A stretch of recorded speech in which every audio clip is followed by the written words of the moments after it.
किसी बैंक में अकाउंट है, अगर आपकी बिजनेस रजिस्टर्ड है एज अ प्राइवेट लिमिटेड या एलएलपी या पार्टनरशिप, तो वो करंट अकाउंट रहेगा, और नहीं तो वो आपका personal account, personal savings account हो सकता है। अब आपके एक कस्टमर हैं जर्मनी में, वो एक कंपनी है, आप उनके लिए लेट्स से आप उनकी यूएक्स डिजाइनर हैं, तो आप एज अ फ्रीलांसर उनके लिए काम करती हैं।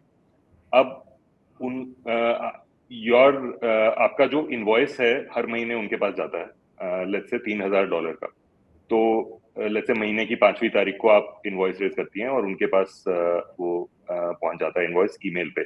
अब उन्होंने आपको पे करना है, तो वो आपके एग्जिस्टिंग पर्सनल सेविंग्स अकाउंट में या फिर करंट अकाउंट में पे करते हैं वायर ट्रांसफर के थ्रू। वायर ट्रांसफर यानी स्विफ्ट, यानी MT103 या टेलीग्राफिक ट्रांसफर, कई नामों से वो जाना जाता है।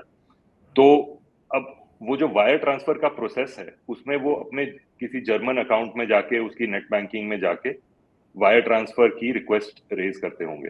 अब हर बैंक का थोड़ा कम्बरसम प्रोसेस रहता है इस चीज के लिए ग्लोबली, और कई बार उनको अपने जर्मन बैंक के ब्रांच में फिजिकली जाके एक फॉर्म भरना पड़ेगा, ऐसे भी कुछ बैंक हैं। तो ये प्रोसेस, ये वायर ट्रांसफर का प्रोसेस उन्होंने इनिशिएट कर दिया।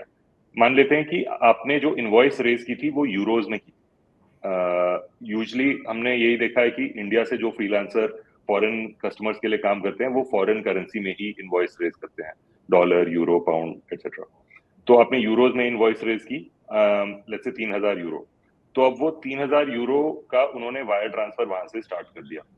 अब उसमें क्या होगा कि पहले तो कुछ सेंडिंग चार्जेस होते हैं, स्विफ्ट चार्जेस, वो €30-40 उनका वहीं पे कट जाएगा। तो आपके लिए बाकी बचा €2,970। या तो वो उनके अकाउंट से कटेगा, या वो आपकी जो €3,000 की टोटल पेमेंट है उसमें से कटेगा। वो भी कई बार जो आपको पैसा भेज रहा है उनके पास चॉइस रहती है, और कई बार वो चॉइस उनको पता भी नहीं लगती, तो वो बस €3,000 भेजते हैं, लेकिन आपके पास जो पैसा आता है वो कट के आता है। उसके बाद कुछ कॉरेस्पॉन्डेंट बैंकिंग चार्जेस होते हैं, वो भी कट सकते हैं। तो ये सब चार्जेस मिला के कई बार €100 या उससे ऊपर भी जा सकता है टोटल अमाउंट। तो आपके अकाउंट में फाइनली आपके इंडियन बैंक ने आपको कॉल किया या ईमेल किया कि आपके €2,900 आ गए हैं।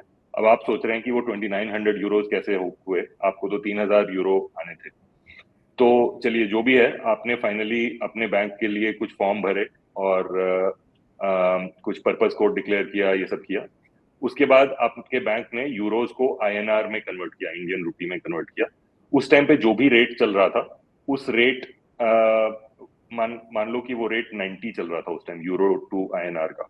तो अब आपका बैंक भी कुछ चार्जेस उसके ऊपर चार्ज करता है, तो वो 90 की जगह आपको 88 या 87 देंगे। वो आपके बैंक की वेबसाइट पे लिखा रहेगा और हर रोज अपडेट होता है वो रेट। तो हर बैंक का कुछ 2 से 2.5%, 3% उसमें मार्जिन यूजुअली रहता है। अब वो INR में कन्वर्जन होने के बाद उसके ऊपर कुछ और चार्जेस, जैसे GST, FIRC चार्जेस या स्विफ्ट चार्जेस, ऐसे करके कुछ कुछ और चार्जेस भी लग सकते हैं, जो कि या तो उसी अमाउंट में से कटेंगे, या फिर ऐसा भी हो सकता है कि वो अमाउंट आपके पास पूरा क्रेडिट हो जाए, उसके बाद आपके अकाउंट के बैलेंस में से और कुछ चार्जेस कटते रहे।